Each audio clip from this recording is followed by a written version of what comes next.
Welcome to this People's Assembly of the Communities Discriminated on Work and Descent. I'm Paul Divakar. I'm the convener of the Global Forum of Communities Discriminated on Work and Descent. Very happy to this marathon session stretching from Japan on the easternmost, and then Brazil to the west end. And here we have, and I'm very happy to have Bina Palikal, who's together moderating the session with me. Over to you, Bina. Thank you, Paul. Jai Bhim, welcome to everyone. Johar, salam, namaste, bonjour, buongiorno, hola. I think it's great that we are here today across globally, connecting communities discriminated on work and descent. So Dalits in South Asia, Burakumin in Japan, and Quilombolas in Brazil, Roma in Europe, the Haratin in Africa, and several other communities. We're so glad you joined us. My name is Bina Palikal, and I'm with the Asia Dalit Rights Forum, a forum that looks at addressing caste-based discrimination in South Asia, the 5 countries of South Asia. Over to you, Paul. Friends, we have a very interesting mixture of expressions, both cultural expression and the expression of the communities with the voices coming from all these countries. Before I request Bina, may I request Ingo to come in and share with us about the People's Assembly, Global People's Assembly, the march that is taking place, the social media demands that we're putting forward. So may I request Ingo, who's the global, Ingo Ritz, who's the global director of the global call to action against poverty, to share with us the objective of the of this assembly. Over to you, Ingo. Thank you, Paul. So also a very warm welcome from me to the Global People's Assembly. A warm welcome from the Global Call to Action Against Poverty.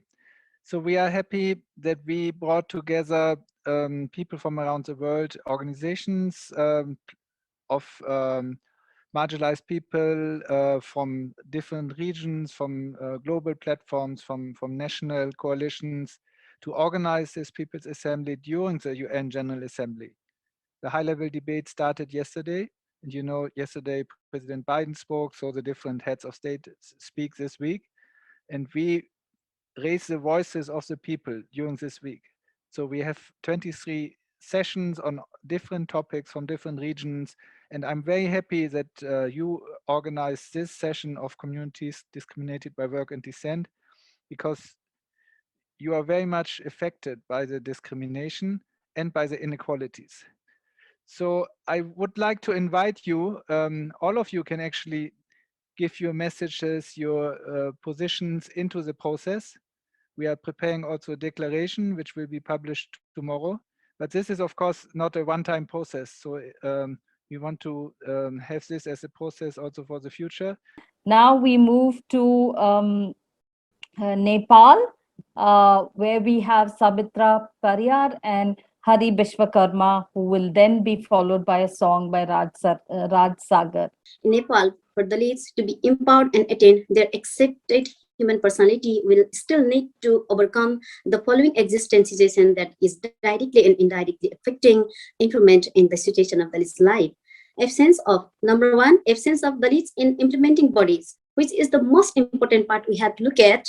State apathy can be apparently seen in all plans and programs implementing bodies of the government. This has to be crucial bottleneck against Dalit in several ways. Likewise, number 2, no concreted effort. Dalit movement is all dispersed and isolated. The negligence of the state has arisen in the absence of the joint struggles, which I have felt this way. Likewise, number 3, lack of political pressure. There is a significant presence of Dalit in the politics now, but they are all divided under the banner of the political party they have taken alliance with. The issues of Dalits get hardly raised and heard in the parliament. Quick assessment of the effect of Corona on the lives of Dalit. And then we had some very important data of the effect. And then what we found was uh, many of the respondent among the Dalits were agriculture worker, and then they had to depend on the daily wages being paid by agriculture, and then at that time they could not do at all. And then at the same time, as I said, they had to really rely on the relief provided by the government, and then relief was not either reaching them or they were not able to take the advantage of it.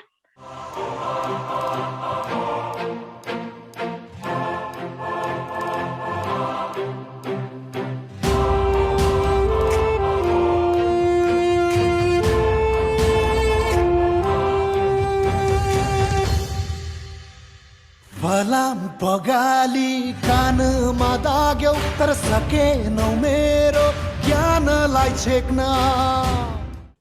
We now move to Sahel region of Africa, the Western Africa. Bonjour. So may I invite Dominic Maxwell. Dominic Pierre is a young and motivated bilingual activist. She would describe herself as a social justice advocate. Welcome to Mauritius. My name is Dominic from Colloquial Philosophy, and our challenge is to fight discrimination in all forms. We aim to reach social justice through the reconciliation of the Constitution of the Republic of Mauritius and its territories. We promote the awareness of constitutional injustice against Native African of Mauritius because they are not recognized in our constitution. For example, the Native African of Chagos Archipelago, exiled in Mauritius, are not recognized in the constitution, but the government fight for the land and not the people, and they are still suffering in absolute poverty. Native African in Rodrigue have their full say on their destiny due to lack of management of fresh water and services. Native Africans in Agalega are deprived of the rights to stay on their territory and are exiled in poverty in Mauritius. Even Native Africans in Mauritius are suffering institutional injustice and are facing absolute poverty. May I now request Brahim Bilal Ramdhane, our dear friend and leader from Mauritania. Brahim is a scholar and a professor of philosophy with over 30 years of teaching experience. He holds a master's degree and is a founder of Sahel Foundation in defense of human rights. The Haratins, the ex-slaves, are most of them living in the countryside, in the neighborhood, in the villages, inside the country, and the other discriminated people from the other communities. And most of the vaccinated are in the big cities, while the discriminated and victims of slavery are in general in villages and in the bush. On behalf of the Hati and other victims of discrimination in Mauritania, we ask the UN to put pressure on the Mauritania government to end all the forms of traditional modern slavery and discrimination based on work. The slavery still exists in Mauritania as a practice, not only the modern slavery. The modern slavery is everywhere in the world, but the particularity of Mauritania is that we are facing the traditional slavery. Traditional slavery, like I explained below, is when the people are a property of others. They are working without rest and without salaries. They have no right to do whatever they want, to go wherever they want, even to get married, because they are not allowed to do whatever they want without the convenience of the master. I'm talking about several forms of slavery in Mauritania. We have slavery in land. I would like to invite Musa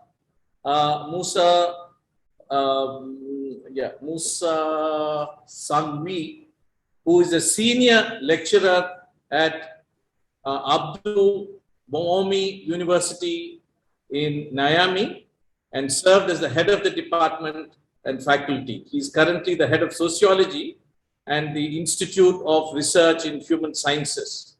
L'esclavage existe un peu partout chez les différentes composantes ethno-linguistiques du Niger, mais beaucoup plus.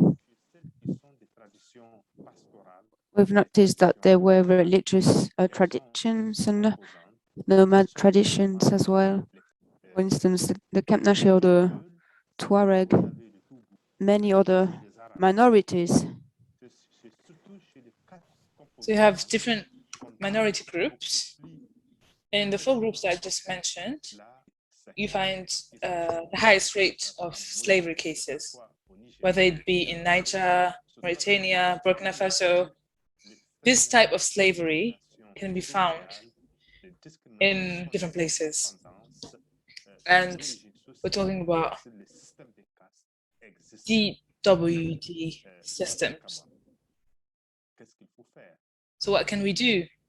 What can we do is in such situations, when people are ignorant, when people are illiterate, and such people are not seen as privileged in society. Health is a privilege. Receiving proper health is a privilege. But unfortunately, they don't receive them. In that country, land property is important because land is a way of producing. But such lands and having such properties is almost impossible for people coming from these communities. I request now Raishatu Vele Alternata from Mali. In Mali, you have many kinds of discriminations regarding human rights, physical and rape on women and girls. People don't have rights to land. C'est-à-dire des familles entières, des villages entiers qui ont été obligés de se déplacer pour venir dans la capitale parce que tout simplement, ils n'avaient plus le choix de rester chez eux. Et cela, tout se passe dans un silence très assourdissant de nos autorités, de nos gouvernements. Parce qu'au Mali, je voudrais dire que contrairement au Niger et à la Mauritanie, nous n'avons pas une loi qui criminalise ce phénomène d'esclavage. Donc, ces victimes-là sont laissées pour compte. Ces victimes-là n'ont aucun recours juridique aujourd'hui pour vraiment leur venir en aide, pour qu'ils rentrent dans leurs droits. Il n'y a aucune sanction qui est prévue par le code pénal malien par rapport à la question de l'esclavage. Sur le plan sanitaire, il n'y a rien de prévu pour ces communautés-là. Les politiques du Mali par rapport à la COVID-19 ne prennent même pas en compte même les communautés dites voilà, des communautés valables, si je dis communautés valables, des communautés qui sont prises en compte dans les politiques de l'État, a priori, a fortiori, les communautés qui sont discriminées. Il n'y a aucune mesure qui a été... We are now having a lovely, passionate singer, Boy Jules from Senegal. Night and day you cannot sleep. Keep me dreaming, oh my God. Keep me pray for all your kids. Mommy, mommy, love us. Send us pray to US. This not how to tell ya this. Yeah, moi, jatu gis. Degi sama I would now like to go to Europe. With the Europe session, we have representation of the Roma community. And we start with Chipri, followed by a video of the Romani music. Chipri is, or we say Chipri, but Cyprian Valentin Nodis is a Roma activist from Bistrița, Romania. He has a BA in Environmental Sciences from the Babes Bollier University of Cluj and an MA in Public Administration at the School of Public Policy. I la violin și solist vocal. Muzic buco, atât de mult, taraf, de-ai duci, de la Rata, de la Crăjean, județ Giurgiu. Bună ziua, bună seara, ce faci?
Mama kınma legena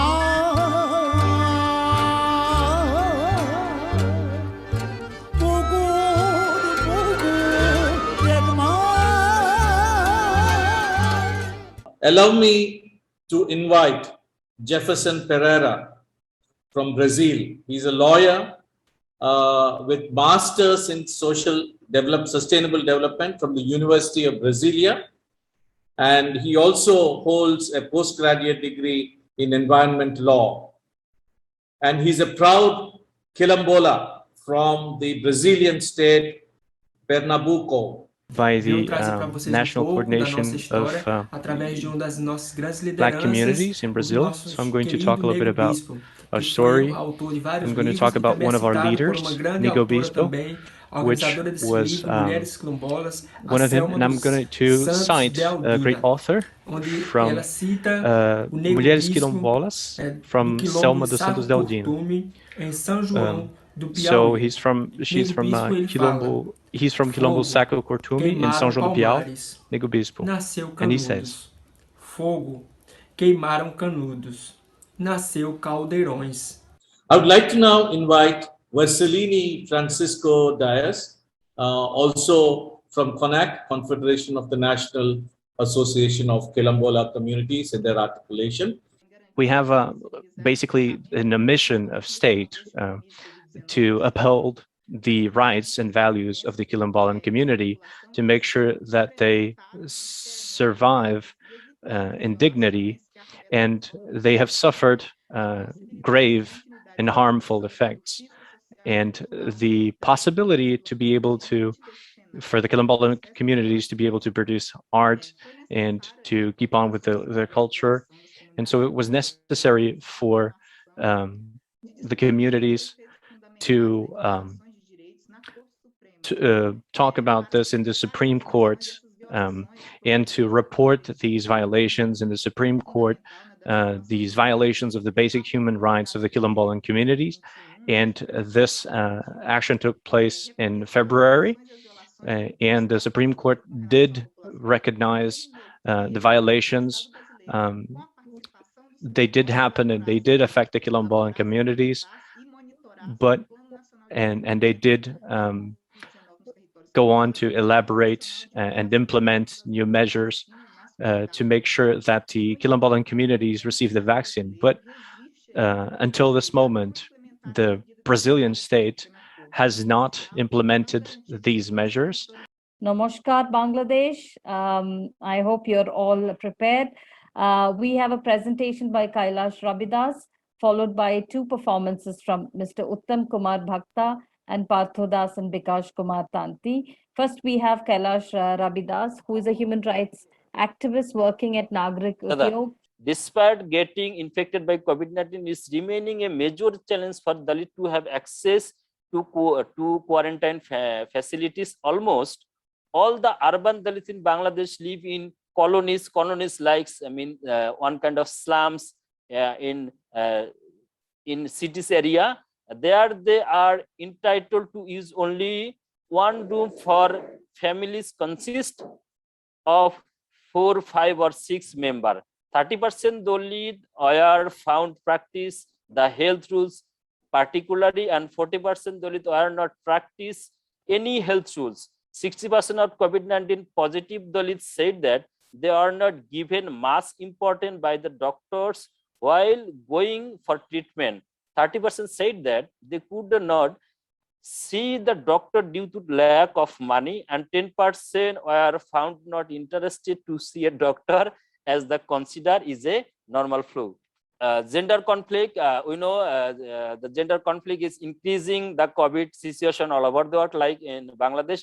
And I have already mentioned Bangladesh Dalit room sizes average is around 150 square feet. So they have to stay in the small place. On the other hand, becoming jobless and staying at home for a long time for more than 2 months proved to be tremendous psychological pressure for Dalit man who is resulted in domestic violence.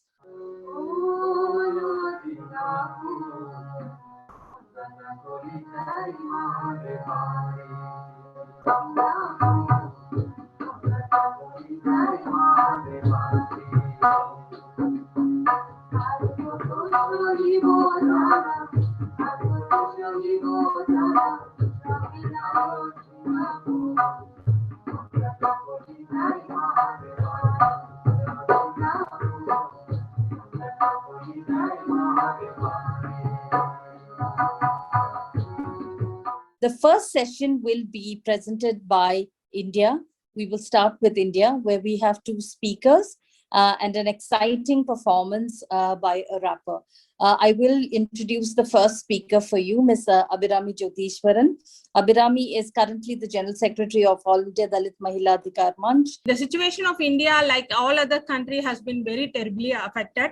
When we see a Dalit women in them because of the caste, class, and gender hierarchy, if you see them, they have been very much triple discriminated in a normal situation. This COVID also added a very huge impact towards their livelihood and also the violence. As we all know, the COVID, it has impacted a large amount of livelihood for each and every person, including the Dalit women, where majority of them are laborers. I'd like to now call the next speaker, Mr. Rahul Singh, who's currently the General Secretary of the National Dalit Movement for Justice.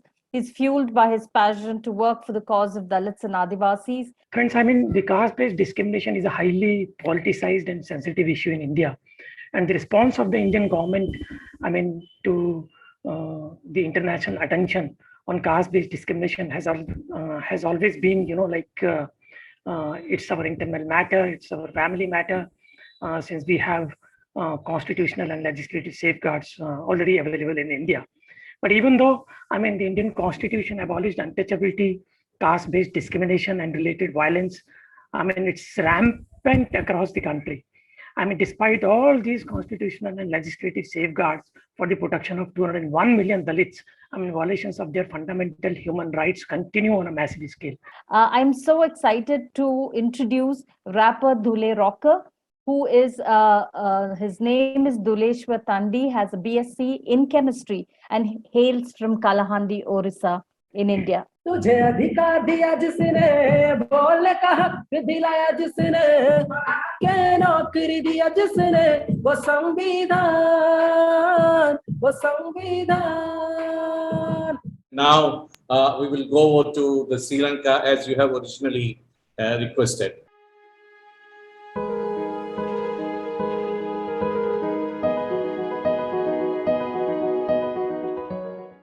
The discrimination based on work and descent prevail in various parts of Sri Lanka.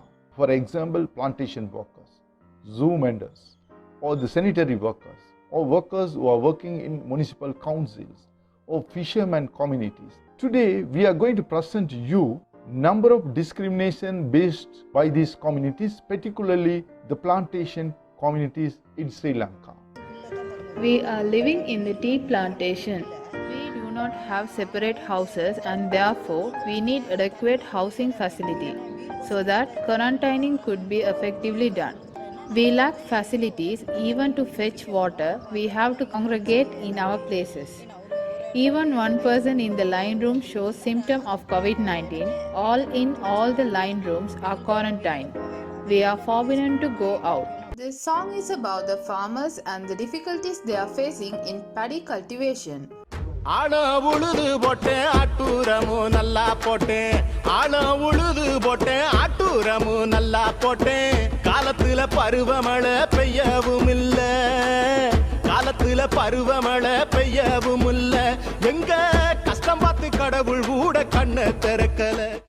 The COVID-19 pandemic is harming health, social, economic, agroecological well-being around the worldwide. With the women also shouldering much of the burden at home, given school and child care facilities closer and long-standing gender inequalities in unpaid work.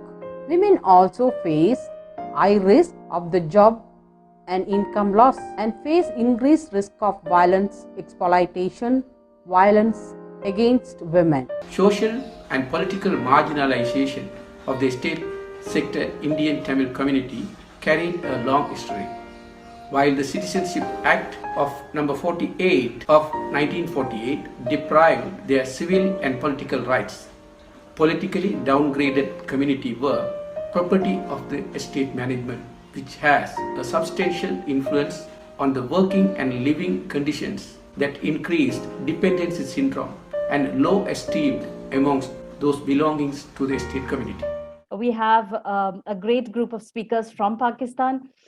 We have Mr. Pirbu Lal Satyani and Romaz Bhatti, followed by a performance by Asif Shen.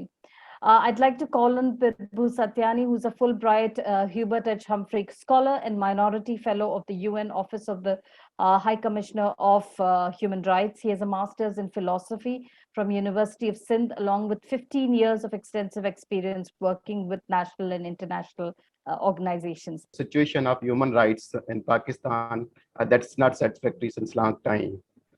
The country is passing from so many challenges in which the increasing poverty, inflation, and religious extremism are the biggest problem of Pakistan.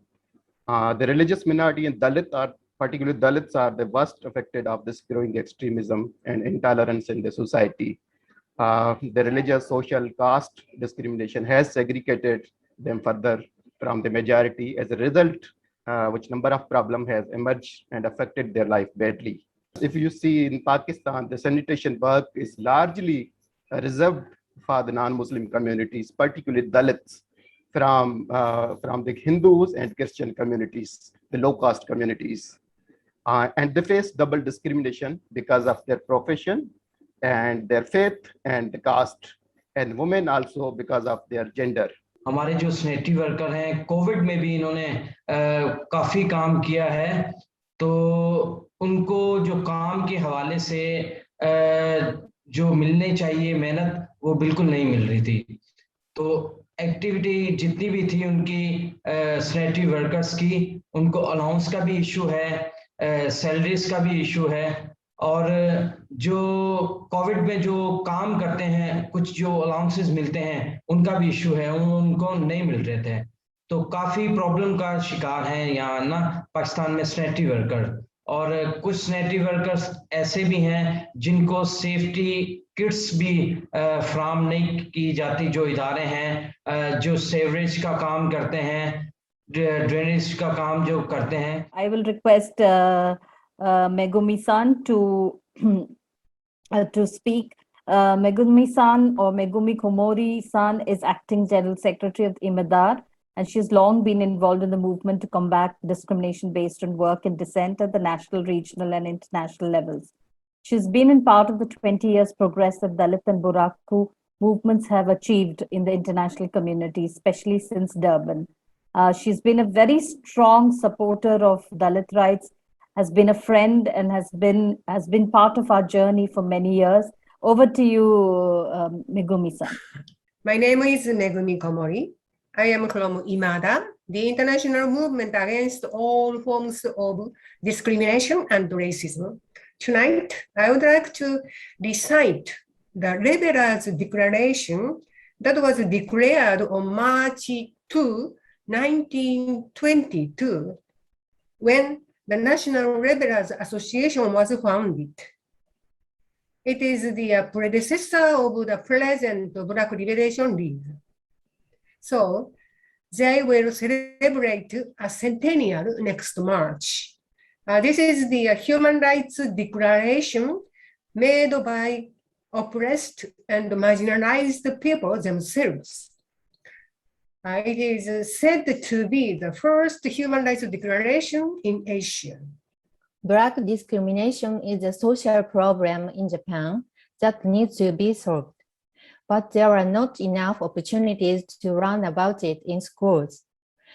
It is also rarely covered by the mass media, and it is widely covered only when someone identified with Black origin did wrong. The Black issue is invisible because it is considered taboo to talk about it, and is easily ignored.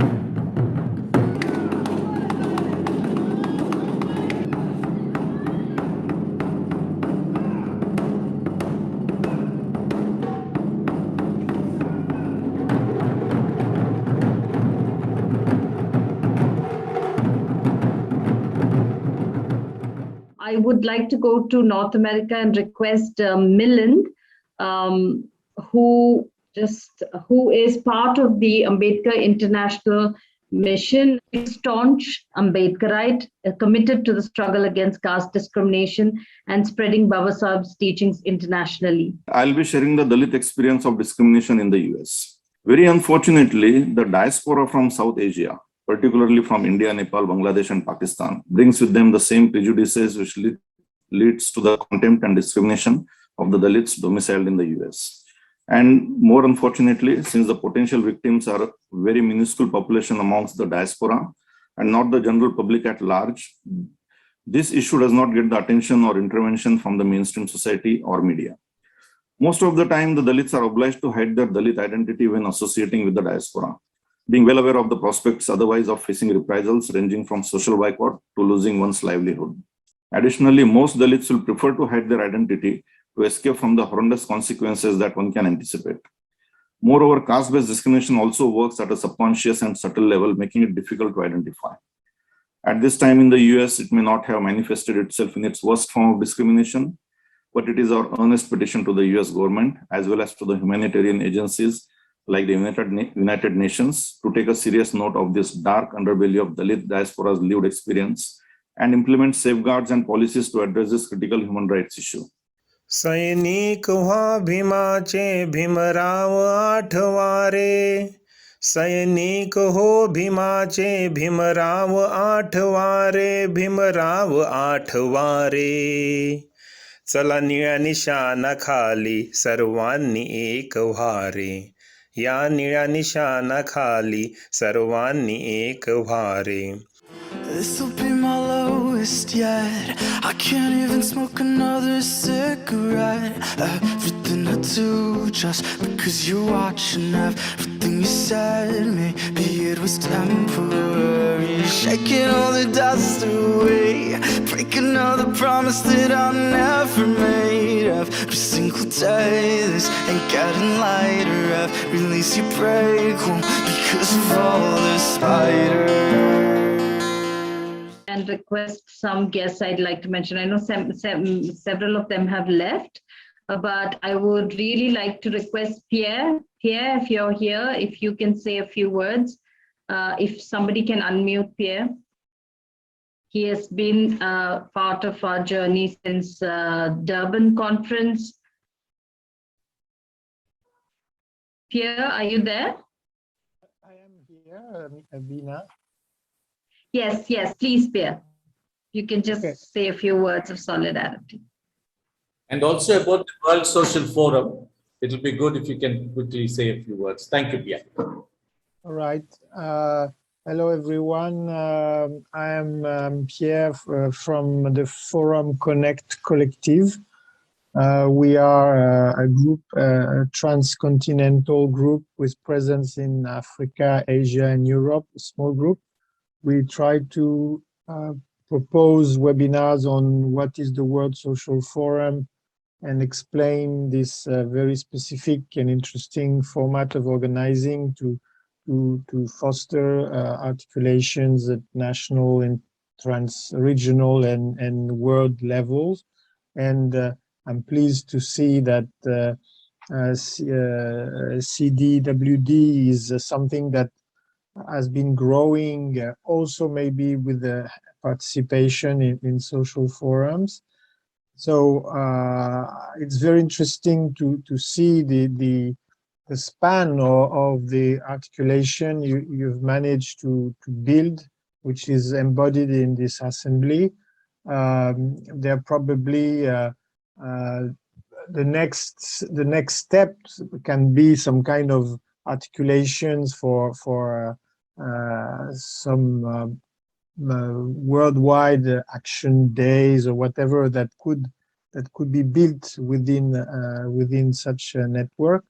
So I just wanted to say that the World Social Forum process is alive, and there is an upcoming manifestation of this process next May around a meeting in Mexico, blending physical and online participation, and maybe fully online participation in some ways.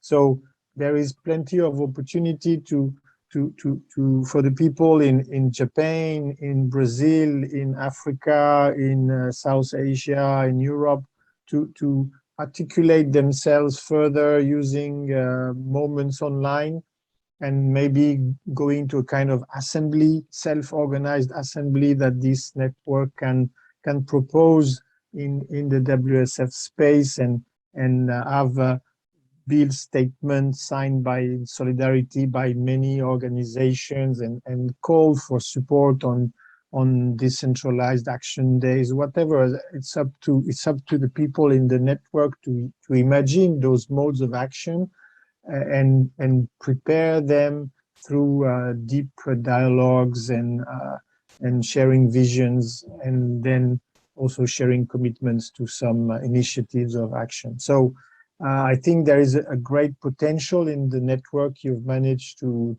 build, and I look forward to the participation that this network can have in the World Social Forum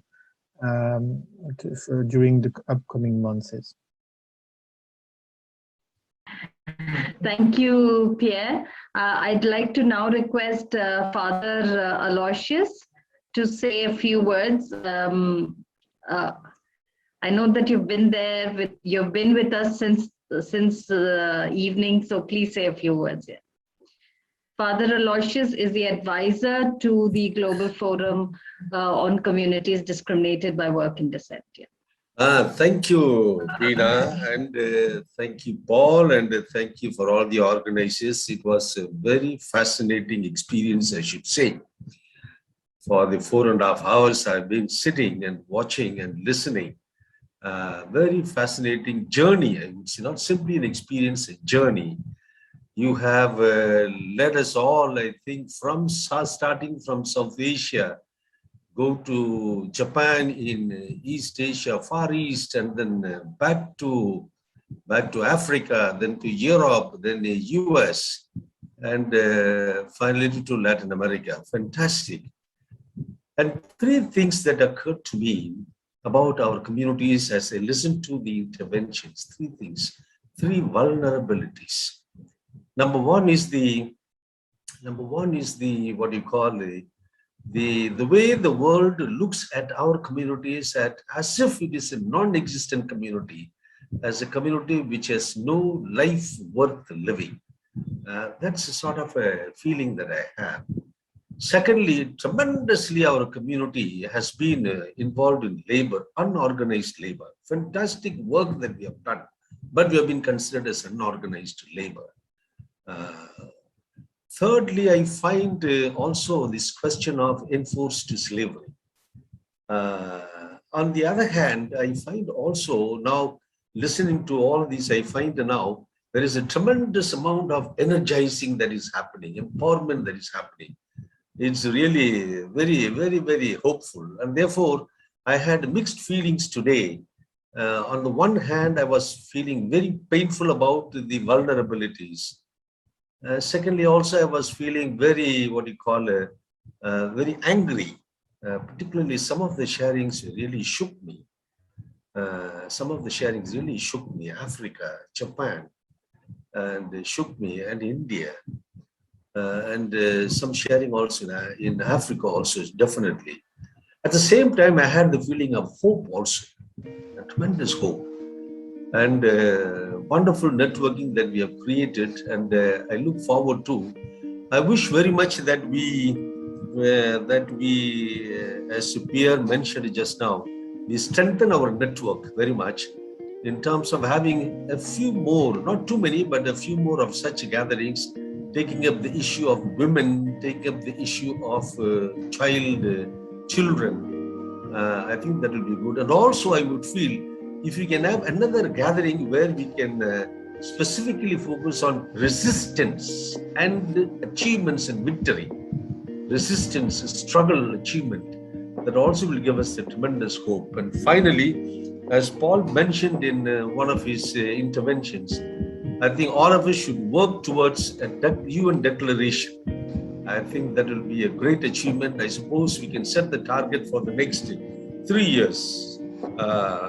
Target and then work towards a UN declaration so that our community gets recognized and we can stand on our own feet, because I think what ultimately matters is the sovereignty of the people, not the territorial sovereignty of the nation states, but the sovereignty of the people. Thank you very much, Meena, for giving me this opportunity. Thanks a lot, and we wish the organization well. Thank you very much. Thank you very much, each of you, who have contributed significantly, not only to this, but to be part of this journey, to take us through.